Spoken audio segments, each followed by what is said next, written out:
Welcome back to 3D learning. तो आज हम देखने वाले हैं ऐड और डिलीट के बारे में। तो हम देखेंगे कि कैसे व्यू बोर्ड पे किसी भी ऑब्जेक्ट को ऐड किया जाता है और कैसे किसी भी ऑब्जेक्ट के डिफरेंट डिफरेंट कंपोनेंट्स को डिलीट किया जाता है। तो सबसे पहले मैं ऐड के बारे में बात करूँगा। तो सिंपली ऐड के लिए आप सभी जानते हैं, यहाँ पे ऐड का ऑप्शन आपको मिलेगा। यहाँ पे सारे ऑप्शन आपको देखने को मिलेंगे, जो भी जिस भी प्रॉप की आपको नीड होगी वो सारे प्रॉप आपको यहाँ पे देखने को मिल जाएंगे। तो सिंपली इसका शॉर्टकट है शिफ्ट ए। आप जो भी यहाँ पे क्रिएट करना चाहें यहाँ पे क्रिएट कर सकते हैं। जैसे कि मैं अभी प्लेन, क्यूब और भी जो प्रॉप मैं क्रिएट करना चाहूँ मैं क्रिएट कर सकता हूँ। तो ये था ऐड का। ऐड के बारे में एक मोस्ट इम्पॉर्टेंट थिंग जो मुझे अभी बतानी है इसके बारे में।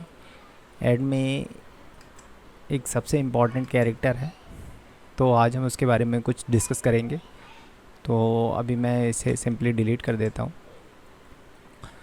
तो आप जैसे ही ऐड में आएंगे तो आप यहाँ पे देखेंगे आपको सारे ऑप्शन मिलेंगे, साथ ही ग्रिड, और उसके जस्ट नीचे आपको ये मंकी का ऑप्शन मिलेगा। यहाँ पे इसका नाम मंकी लिस्टिंग किया गया है, लेकिन एक्चुअल में इसे सुजैन कहा जाता है। जैसे ही आप इसे एक्टिवेट करेंगे तो यहाँ पे कुछ ऐसा आपको देखने को मिलेगा। अगर मैं इसे थोड़ा सा स्मूथ कर लूँ तो ये देखेंगे इसका लुक एंड फील कुछ ऐसा है।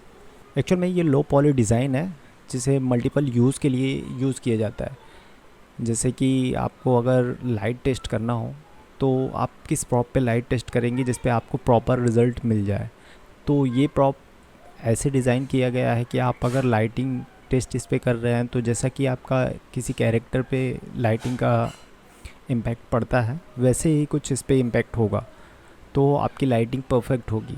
या फिर आप रिगिंग यूज़ कर रहे हैं तो रिग भी इसमें एक बेसिक लेवल का रिग भी हो सकता है। या फिर आप टेक्सचरिंग कर रहे हैं तो टेक्सचरिंग भी कर सकते हैं, रेंडरिंग भी कर सकते हैं। तो ये मल्टीपल यूज़ के लिए यूज़ किया जाता है। बाकी अदर सॉफ्टवेयर में जैसे टी पॉट का यूज़ किया जाता है और रैबिट का यूज़ किया जाता है, वैसे ये सुजैन है जो इस सॉफ्टवेयर में मल्टीपल यूज़ के लिए दिया गया है। तो आगे चल के हम इसके बारे में डिटेल से बात करेंगे। तो किसी भी ऑब्जेक्ट को आप 3 तरीके से डिलीट कर सकते हैं। तो सबसे पहले मैं इस कैमरे को अगर सिलेक्ट करूं और इसे अगर डिलीट करना चाहूं तो ऑब्जेक्ट में जाऊंगा और यहाँ पे डिलीट का ऑप्शन सिंपली आपको देखने को मिलेगा। जैसे ही मैं इसे क्लिक करूँगा ये डिलीट हो जाएगा। सेकेंड वन, आप जैसे ही सीन कलेक्शन में जाएंगे और यहाँ पे आपको लाइट का ऑप्शन मिलेगा। जैसे आप लाइट को क्लिक करेंगे ये ब्लू लाइन में हाईलाइट हो जाएगा और सिंपली आप कीबोर्ड से डिलीट का ऑप्शन जैसे ही क्लिक करेंगे ये डिलीट हो जाएगा। द थर्ड वन इज़, जैसे ही आप कीबोर्ड में एक्स टाइप करेंगे यहाँ पे आपको एक कंफर्मेशन मैसेज आएगा और इसे आप डिलीट कर सकते हैं। ये 3 तरीके थे जिससे आप किसी भी ऑब्जेक्ट को डिलीट कर सकते हैं। तो हम बात करने वाले थे वर्टेक्स, फेस और एज को कैसे डिलीट किया जाता है। तो उसके लिए सिंपली मैं शिफ्ट ए प्रेस करके अगर एक क्यूब जनरेट कर लेता हूँ। मैंने पहले भी बताया था कि किसी भी प्रॉप में कुछ ऐड करना हो या फिर करेक्शन करना हो तो एडिट मोड में जाना होता है।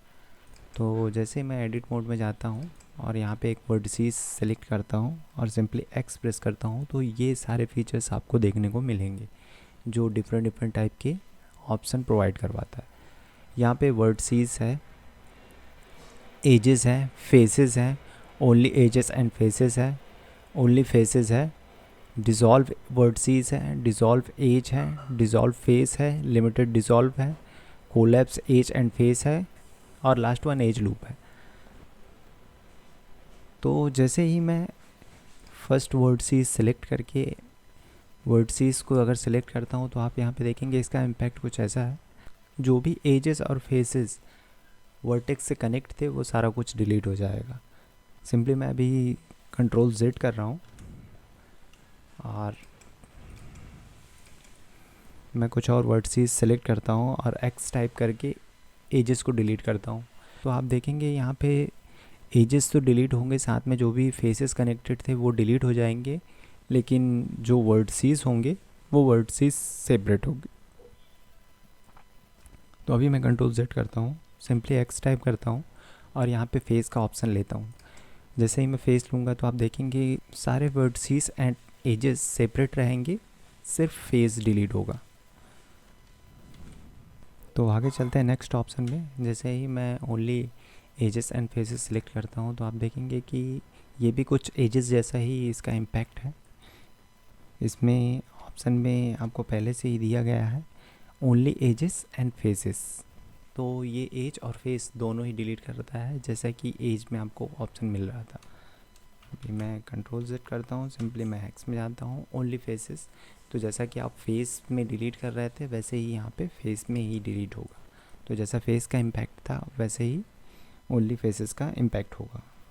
अभी मैं कंट्रोल Z करता हूँ तो सिंपली मैं कंट्रोल R प्रेस करके लूप कट टूल को एक्टिवेट करता हूँ और यहाँ पे एक लूप लगाता हूँ और आगे मैं ये सारे वर्ड्स सेलेक्ट करता हूँ और एक्स टाइप करके डिज़ोल्व वर्टिसेस को सिलेक्ट करता हूँ। जैसे ही देखेंगे ये सारे वर्टेक्स एजेस को डिलीट करता हुआ नेक्स्ट वर्टिसेस एजेस पे चला जाएगा। तो इसका इम्पैक्ट कुछ ऐसा है।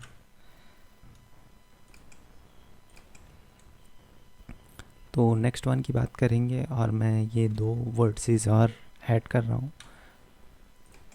और जैसे ही मैं इसे क्लिक करूँगा तो देखेंगे इसका इम्पैक्ट कुछ ऐसा है। जो भी वर्टिसेस सिलेक्ट होंगी साथ में उसके वर्टेक्स भी वो डिलीट कर देगा, बट जो फेस होगा वो इसका सेपरेट रहेगा। तो आप देख सकते हैं इसका इम्पैक्ट। अभी मैं कंट्रोल Z कर रहा हूँ, सिंपली आप देख सकते हैं अभी डिज़ोल्व फेसेस में मैं अभी जा रहा हूँ।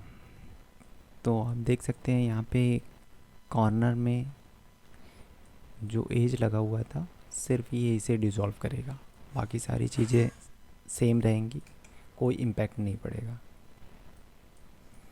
तो इसका इम्पैक्ट कुछ ऐसा है।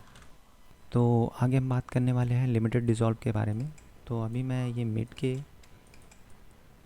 कुछ वर्टेक्स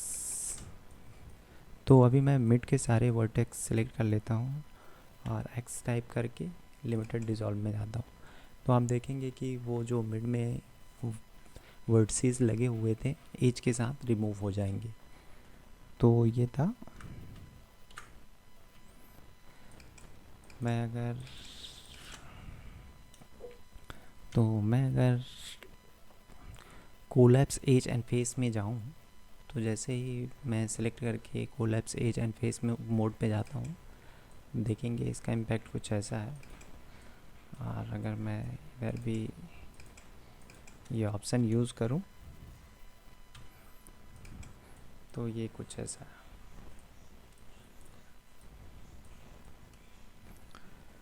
लास्ट वन की बात करते हैं। तो जैसे ही मैं लास्ट वन की बात करूं तो यहाँ पे एज लूप्स जैसे ही मैं क्लिक करूँगा ये नेक्स्ट लूप पे लेके जाके आपको होल्ड करेगा। तो इसका इम्पैक्ट कुछ ऐसा है।